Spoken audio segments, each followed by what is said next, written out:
Siguiendo con los conceptos básicos, el siguiente concepto con el cual vamos a trabajar es con las divergencias.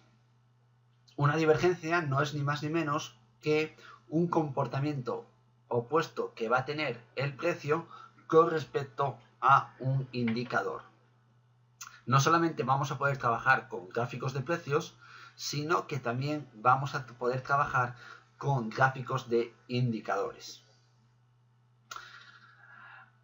Aparte de las señales posibles, señales que ofrecen los indicadores para comprar o vender, las divergencias tienen todavía más relevancia. De tal manera que tenemos que saber, en primer lugar, qué tipos de divergencias nos podemos encontrar. De esta manera podemos hablar de divergencias alcistas, bajistas o blandas. Una divergencia alcista es aquella en la cual la gráfica de nuestro indicador está haciendo mínimos cada vez más altos, es decir, mínimos crecientes, y sin embargo el precio lo que está haciendo es todo lo contrario, está haciendo mínimos cada vez más bajos, es decir, mínimos decrecientes. En el mismo sentido, podríamos hablar de divergencias bajistas, en la cual el gráfico del indicador está mostrando máximos decrecientes, mientras que el precio está desarrollando máximos crecientes. Y finalmente, las divergencias blandas son aquellas en las cuales en el gráfico de precios estamos viendo que se están formando mínimos o máximos similares al anterior mínimo o máximo, es decir, el precio no tiene ni una tendencia alcista ni una tendencia bajista, están situados los mínimos a alturas relativamente iguales o los máximos a alturas relativamente iguales, de tal manera que no tenemos una evolución clara del precio, y el gráfico del indicador sube o baja, es decir, mientras que el precio no está en tendencia, el gráfico del indicador muestra una tendencia, ya sea alcista o bajista. O se puede producir la situación contraria. En el gráfico de precios podemos ver que el precio está marcando una tendencia, ya sea una tendencia alcista o bajista, y sin embargo el indicador está plano, no marca una tendencia definida. Dentro de las divergencias, un concepto muy importante es la altura de la divergencia, que se define como la diferencia entre los dos puntos del gráfico del indicador que definen la divergencia. Y nos va a indicar la probabilidad de un cambio de tendencia, de tal manera que a mayor altura, a mayor diferencia entre esos dos puntos, mayor será la probabilidad, y a menor altura, menor probabilidad, y por lo tanto menor será la fiabilidad de la divergencia. Por lo tanto, la altura de la divergencia nos mide la fiabilidad que va a tener la misma. Una vez que tenemos claro los tipos de divergencias con los cuales nos podemos encontrar, debemos de saber definirla. Habíamos hablado que la altura de la divergencia estaba delimitada por dos puntos. Pues esos dos puntos son los que nos van a permitir establecer la línea de tendencia en el gráfico del indicador, y esa línea, esos dos puntos definidos por esa línea, nos van a definir la divergencia. Debemos de saber si nuestro indicador está en tendencia alcista, bajista o en una tendencia plana. Hay ocasiones en las cuales podemos definir lo que se denominan triples divergencias, las cuales pueden ser alcistas o bajistas.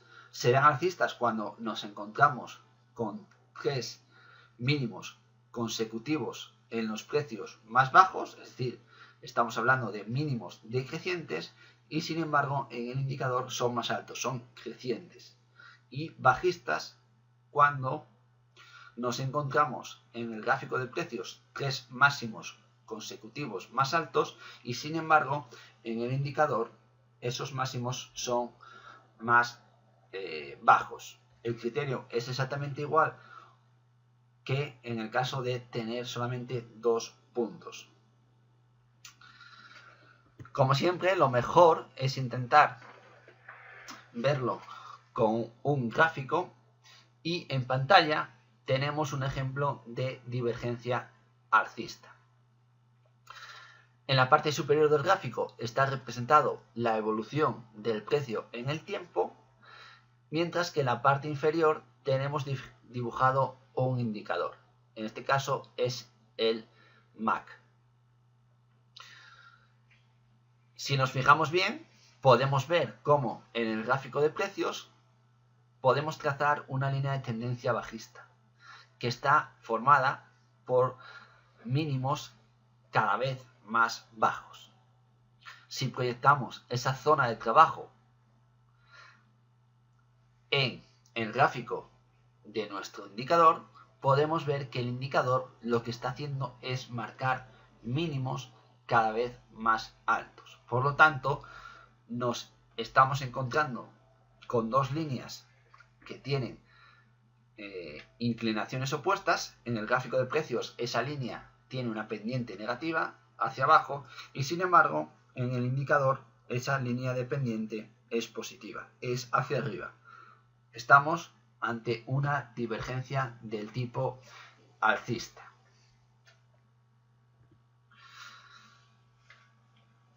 Ahora mismo en pantalla podemos ver un ejemplo de divergencia bajista.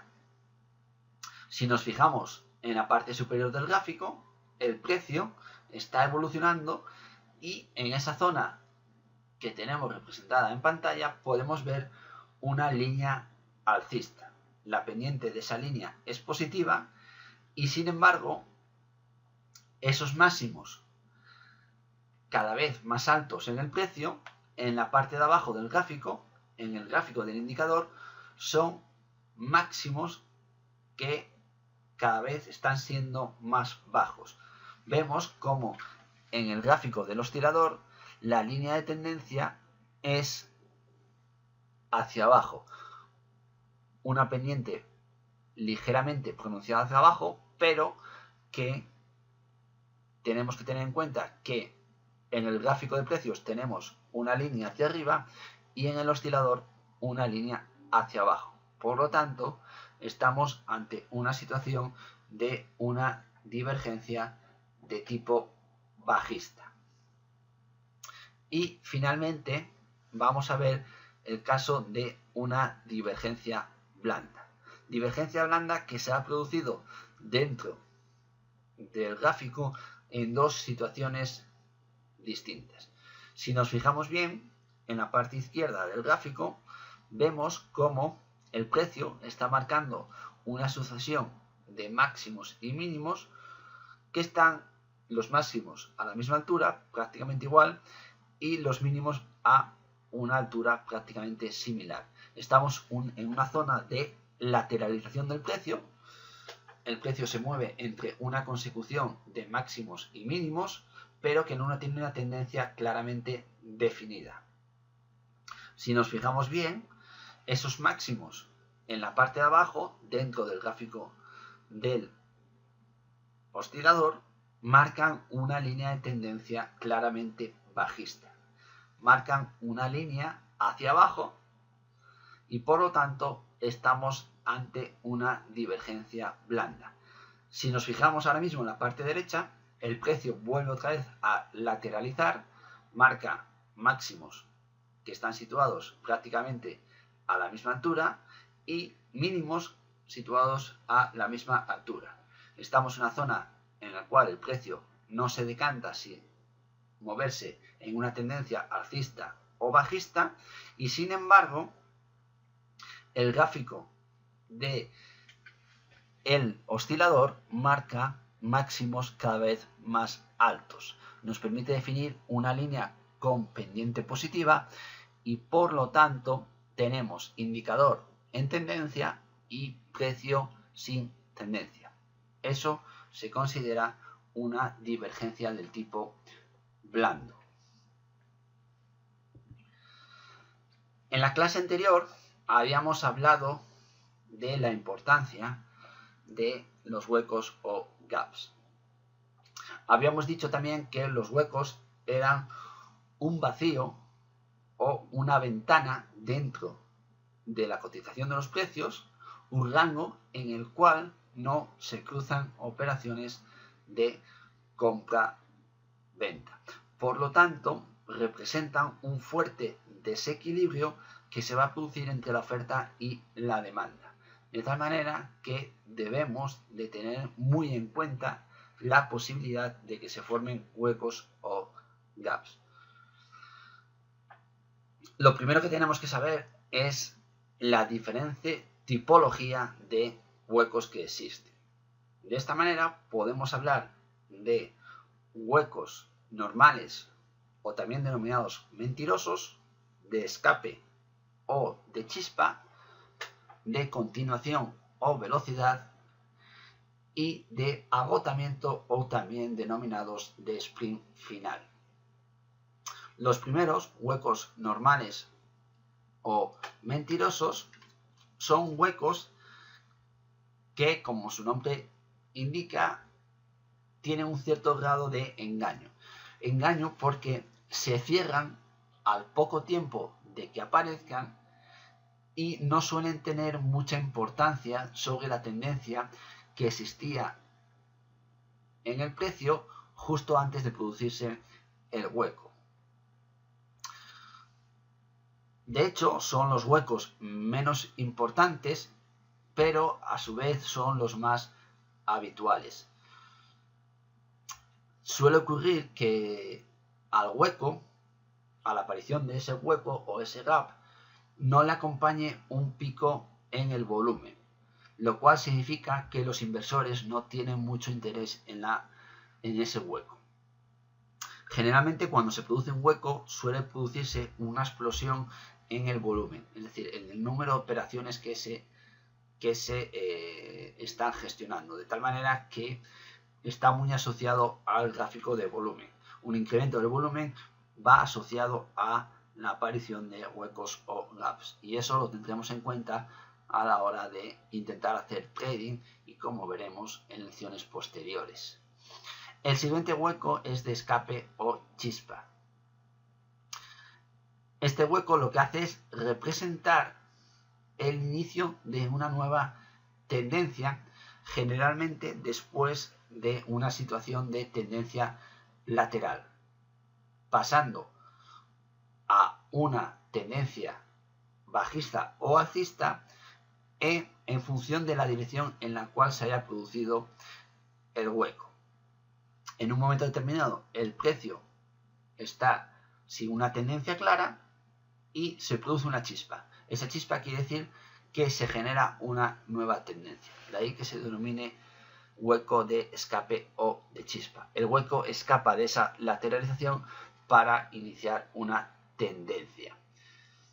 Estos gaps, si ya van acompañados de un volumen mucho más alto, se produce de repente un volumen de operaciones más alto de lo habitual y se va a confirmar cuando el hueco no es cerrado. Es decir, los precios no retroceden para cerrar ese gap. Y por lo tanto se está iniciando una nueva tendencia. Al hablar de cierre de gap o de hueco, significa que en muchas ocasiones, como estamos hablando de que el gap representa un rango de precios en el cual no hay cotizaciones, cerrar ese gap significa que en sesiones posteriores los precios llegan a cotizar dentro de ese rango. Supongamos que un precio está cotizando a un valor de 10. Al día siguiente la sesión abre con un gap en dirección alcista, de tal manera que los precios abren en 13. de 10 a 13 no ha habido operaciones de compra-venta. Se ha producido un gap desde 10 hasta 13. Cerrar el gap significa que en sesiones posteriores los precios, puede ocurrir que la sesión siguiente el precio pase de 13 a 14, en la siguiente de 14 a 15, pero que en un momento determinado los precios van a bajar, van a llegar hasta 13, que era la cotización en la cual se había iniciado ese gap de 10 a 13, van a bajar de 13 a 12, de 12 a 11, de 11 a 10 y van a llegar hasta ese precio de 10. En ese momento se dice que los precios han cerrado el gap. ¿Por qué? Porque ya ha habido operaciones de compra-venta dentro de ese rango de precios de 10 a 13. Los precios han bajado de 13 a 12, de 12 a 11 y de 11 a 10. Por lo tanto, ya se ha cerrado ese hueco. El siguiente hueco es el de continuación o velocidad. Estos huecos se suelen producir en medio de una tendencia fuerte y en la misma dirección de la tendencia, de tal manera que dan fortaleza a la tendencia y les va a acompañar un incremento del volumen. Y finalmente el de agotamiento o sprint final, que son huecos que se producen al final de una tendencia en la misma dirección de esa tendencia y lo que están indicando es la proximidad del final de esa tendencia. La tendencia lo que hace es acelerarse abriendo un hueco y posteriormente se frena y gira rápidamente cerrando ese hueco. De tal manera que nos está indicando de la posibilidad de un agotamiento de esa tendencia previa. Los huecos de escape, continuación y agotamiento, a su vez, pueden actuar como niveles de soporte y resistencia. Cuanto mayor sea el volumen en el momento de cerrarse ese hueco, mayor va a ser la fiabilidad de su comportamiento como soporte y resistencia. A lo largo del curso vamos a desarrollar una serie de casos prácticos en los cuales vamos a ver las diferentes tipologías de huecos y cómo actúan en cuanto a la evolución del precio. Lógicamente, no solamente nos interesa saber qué es un hueco o gap, sino que también debemos de poder utilizarlos a nuestro favor. Para ello, la información que nos proporcionan los huecos puede resumirse en 5 puntos. El primero de ellos es que si se forma, ese hueco se desarrolla en una zona de soporte o resistencia importante, estamos ante una situación de que ese hueco sea de agotamiento y por lo tanto se pueda producir un final de tendencia. Asimismo, lógicamente, los huecos, por definición, van a actuar como niveles de soporte y resistencia, porque representan rangos en los cuales no hay operaciones de compra-venta, no hay cruce de oferta y demanda y por lo tanto son niveles o bien que nos van a actuar como apoyo de los precios o bien como impedimento o resistencia en cuanto a la evolución del precio. Unidos con las divergencias de los indicadores técnicos, nos van a permitir obtener gran información. De tal manera que si la tendencia previa al hueco es bajista o alcista y los indicadores técnicos tienen divergencias contrarias, es decir, alcistas o bajistas, aumenta la probabilidad de que el hueco sea de agotamiento. De tal manera que debemos de recopilar la mayor información posible a la hora de analizar nuestro gráfico de precios con el uso de huecos, gaps y tendencias, soportes, resistencias, todo lo que podamos añadir a nuestro gráfico de precios va en nuestro favor a la hora de tomar decisiones acertadas. Si esos huecos aparecen también en niveles de retrocesos de Fibonacci, aumentan la probabilidad de que puedan actuar como soportes o resistencias importantes. Los retrocesos de Fibonacci no dejan de ser ni más ni menos que niveles específicos de soporte y resistencia. De tal manera que si encima se nos forma en esos retrocesos de Fibonacci un hueco, pues lógicamente estamos hablando de mayor fortaleza de ese nivel de soporte o resistencia. Y finalmente, si el hueco se forma en zonas donde las medias están actuando como niveles de soporte y o resistencia, el hueco va a reforzar su papel como soporte o resistencia. Y por lo tanto, estamos ante una situación de que ese hueco sea del tipo A de agotamiento. Estamos ante una situación similar a la del punto 4. De tal manera que el uso de resistencias, soporte, retrocesos de Fibonacci, divergencias de indicadores y huecos, todo ello en un gráfico nos va a permitir obtener mucha mayor información, o que la información que estamos obteniendo nos permita obtener un razonamiento mucho más fiable de cuál va a ser la evolución futura del tiempo y por lo tanto de cumplir el objetivo fundamental que tiene el análisis técnico, que es predecir esa evolución futura de los precios con el objeto de poder tomar decisiones de trading lo más acertadas posibles.